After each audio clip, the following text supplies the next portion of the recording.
A vida do apóstolo Paulo. James Stalker. Capítulo 1. O lugar de Paulo na história. O homem que precisa de tempo. Alguns homens cujas vidas é impossível estudar sem receber a impressão de que foram enviados ao mundo expressamente para fazer um trabalho exigido pelas exigências do tempo em que viviam. Por exemplo, a história da Reforma não pode ser lida sem admirar a disposição providencial que esses grandes homens como Lutero, Zwingli, Calvino e Knox se levantaram simultaneamente em diferentes partes da Europa a fim de quebrar o jugo do papado e publicar novamente o Evangelho da Graça. Quando o reavivamento evangélico, depois de ter sido uma bênção para a Inglaterra, estava perto de quebrar na Escócia e acabar com o triste reino do moderatismo, ele levantou-se com Thomas Chalmers, que tinha uma inteligência capaz de absorver totalmente o novo movimento e simpatia e influências suficientes para espalhá-los mesmo nos confins da terra do seu país natal. Nenhuma vida melhor do que a do apóstolo Paulo produziu essa impressão de que estivemos falando. Ele foi dado ao cristianismo quando ele estava nos estágios iniciais de sua história.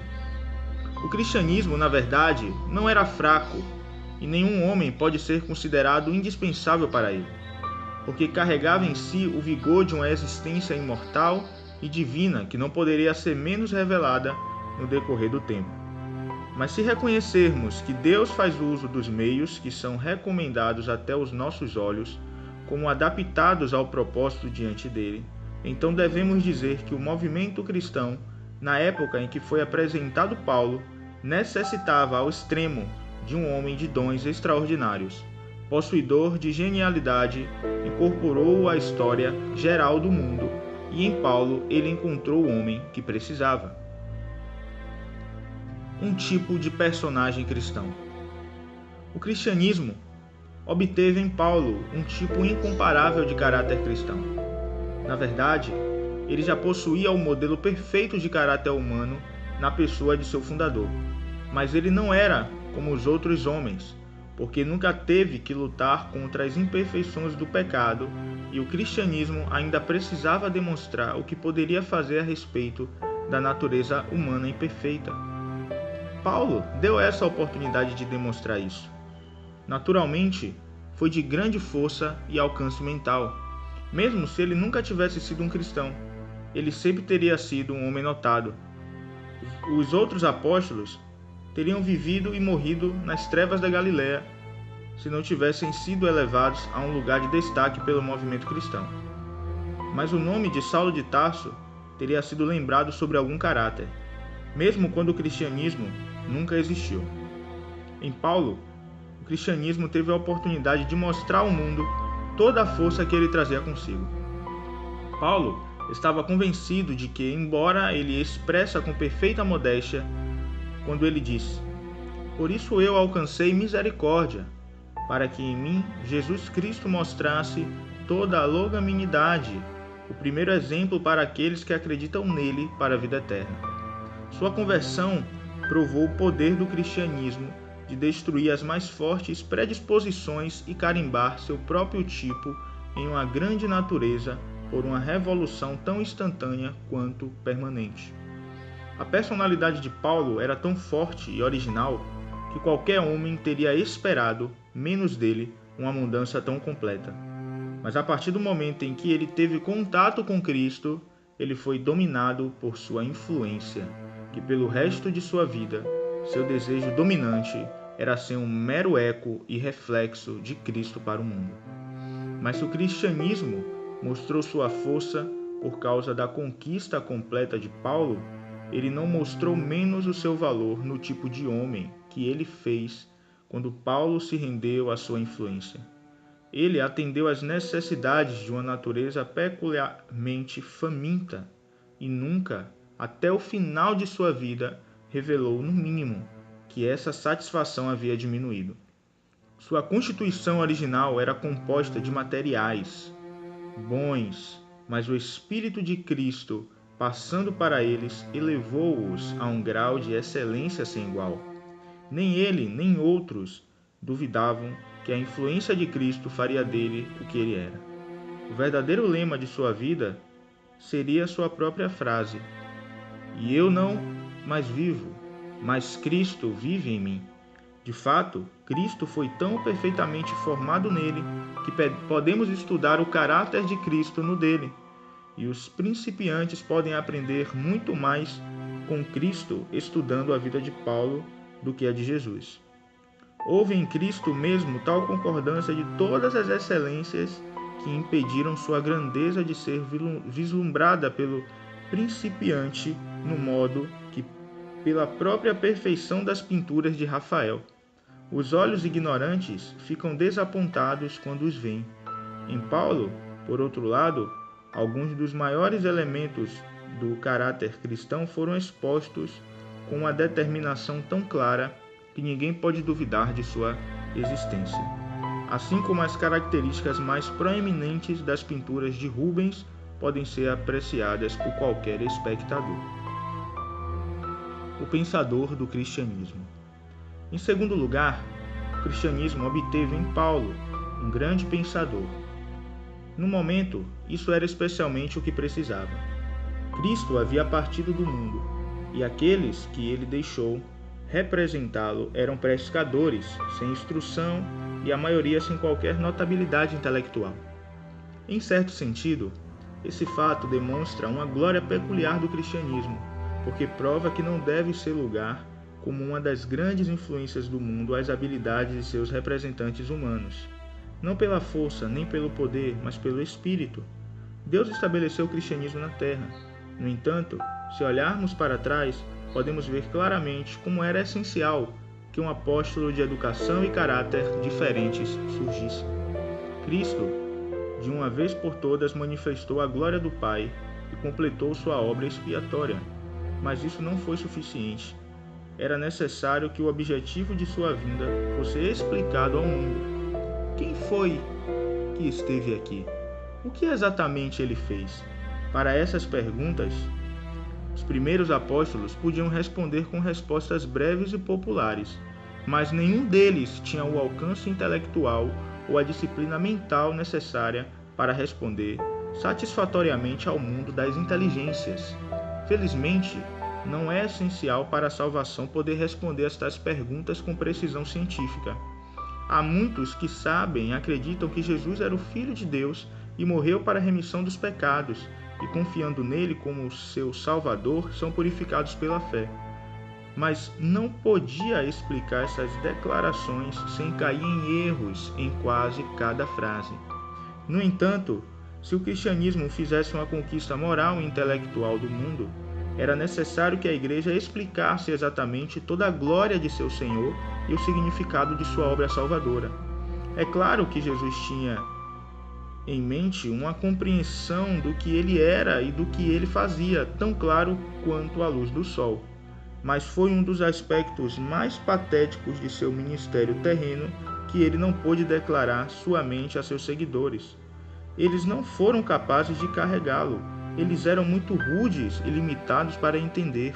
Jesus teve que tirar seus pensamentos mais profundos do mundo sem expressá-los, confiando com uma fé sublime de que o Espírito Santo guiaria a sua igreja no curso de seu desenvolvimento subsequente. Mesmo o que ele expressou foi muito mal compreendido. Havia uma inteligência, é verdade, no círculo original dos apóstolos, das mais belas qualidades e capaz de voltar às alturas mais elevadas da especulação. As palavras de Cristo penetraram na mente de João e, depois de permanecerem ali por meio século, apareceram e cresceram das maneiras admiráveis em que as herdamos em seus evangelhos e epístolas. Mas até mesmo a mente de João não era apropriada para as exigências da igreja. Era muito fino, místico e raro.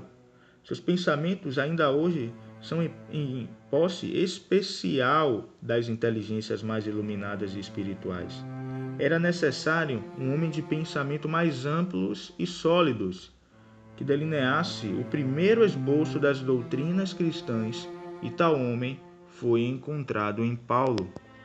Paulo foi um grande pensador por natureza. Sua inteligência era de extensão e força majestosas.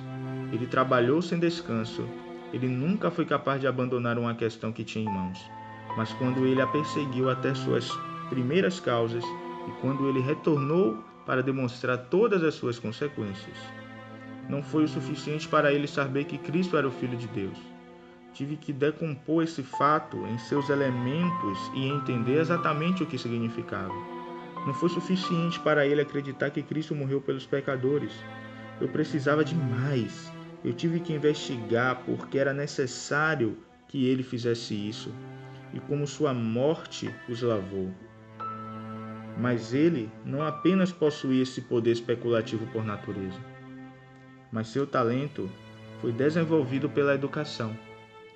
Os outros apóstolos eram homens analfabetos, mas ele reuniu os avanços mais completos da época. Na escola rabínica, ele aprendeu a consertar, afirmar e defender suas ideias. Temos provas de tudo isso em suas epístolas, que contêm a melhor explicação do mundo para o cristianismo. O verdadeiro modo de vê-los é considerá-los como confiança nos ensinamentos de Cristo. Eles contêm os pensamentos que Cristo não expressou quando ele estava na terra. É claro que Jesus os teria expressado de maneira diferente e muito melhor. Os pensamentos de Paulo, em tudo, têm o colorido de suas próprias peculiaridades mentais, mas em substância são os mesmos que os de Cristo, se ele os expressou. Houve, especialmente, uma grande questão que Cristo teve que deixar sem explicação: sua morte. Ele não conseguiu explicar antes de acontecer. Esse era o tema principal do pensamento de Paulo: ensinar por que a morte de Cristo era necessária, quais eram seus resultados abençoados. Mas na realidade, não há nenhum aspecto de vida de Cristo que não tenha sido penetrado por sua mente incansável e investigadora. Suas 13 epístolas, quando dispostas em ordem cronológica, mostram que sua mente penetrava cada vez mais profundamente na matéria. O progresso de seus pensamentos foi determinado em parte pelo progresso natural de sua própria experiência no conhecimento de Cristo, porque ele sempre escreveu sobre sua própria experiência e em parte por causa das várias formas de erro com as quais ele tinha que se encontrar constantemente. Estes tornaram meios providenciais para estimular e desenvolver a compreensão da verdade. Assim como na Igreja cristã, a aparência do erro tem sido o meio de exercitar as mais claras afirmações doutrinárias. No entanto, o impulso governante de seu pensamento como de sua vida sempre foi Cristo. E foi sua eterna devoção a esse assunto inesgotável que o constituiu no grande pensador do cristianismo. Em terceiro lugar, o cristianismo obteve em Paulo o missionário para os gentios. É raro encontrar unidos o mais alto poder especulativo com a maior atividade prática, mas nele as duas coisas estavam unidas. Não só ele era o maior pensador da igreja, mas também o trabalhador mais infatigável que já possuiu. Consideramos a tarefa especulativa que o aguardava quando ele se juntou à comunidade dos cristãos. Mas havia uma tarefa prática, não menos maravilhosa, que também o esperava. Foi a evangelização do mundo gentil. Um dos grandes objetivos da vinda de Cristo foi romper o muro de separação entre judeus e gentios e tornar as bênçãos da salvação propriedade de todos os homens sem distinção de raça ou língua. Mas ele não foi autorizado a trazer essa mudança para a realização prática. Era uma das estranhas restrições de sua vinda terrena, ser enviado apenas às ovelhas perdidas da casa de Israel. Você pode facilmente imaginar o quanto essa tarefa é congênita com seu coração, intensamente humano, levar o Evangelho além dos limites da Palestina e proclamá-lo de nação para nação. Mas ele foi levado no meio de seus dias e teve que deixar o dever de casa para seus seguidores. Antes do aparecimento de Paulo na cena, a execução desse trabalho já havia começado. As preocupações dos judeus tinham se dissipado parcialmente. O caráter universal do cristianismo em algum grau havia sido estabelecido, e Pedro havia dado acesso aos primeiros gentios na igreja pelo batismo. Mas nenhum dos primeiros apóstolos subiu ao nível de emergência. Nenhum deles conseguia entender a ideia de uma perfeita igualdade entre os judeus e gentios e aplicá-la a todas as consequências práticas, e nenhum deles teve a combinação de dons necessários para se aventurar na conversão do mundo gentil em larga escala.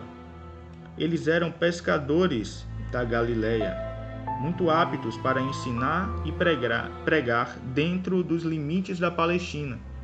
Mas além da Palestina estava o grande mundo da Grécia e de Roma, o mundo das grandes populações, do poder e da cultura, dos prazeres e ocupações.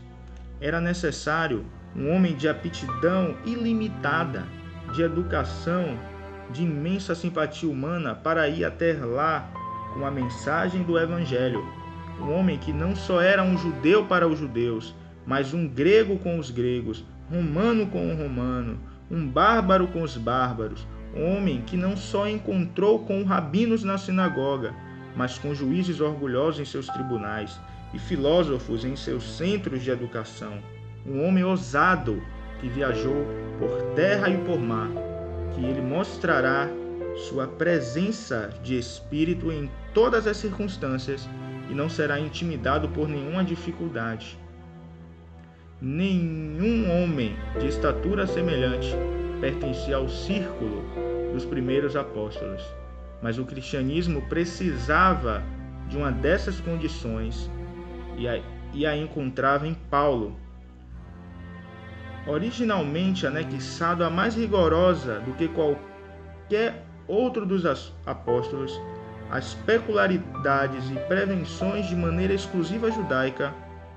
Ele abriu caminho para o matagal dessas distinções. Aceitou a igualdade de todos os homens em Cristo e, inflexivelmente, aplicou este princípio em todos os seus fins. Ele deu seu coração à missão entre os gentios, e a história de sua vida é a história de como ele era sincero em sua vocação. Nunca houve tamanha simplicidade de atenção e tamanha alma. Nunca houve uma energia tão incansável e sobre-humana. Nunca houve tal acúmulo de dificuldades tão vitoriosamente dominadas, ou de sofrimentos motivadas pela defesa de qualquer causa, tão suportadas de maneira tão animada. Nele estava Jesus Cristo para evangelizar o mundo, usando as mãos e os pés, a língua, o cérebro e o coração para fazer o trabalho que não podia fazer pessoalmente por causa dos limites da missão que tinha que cumprir.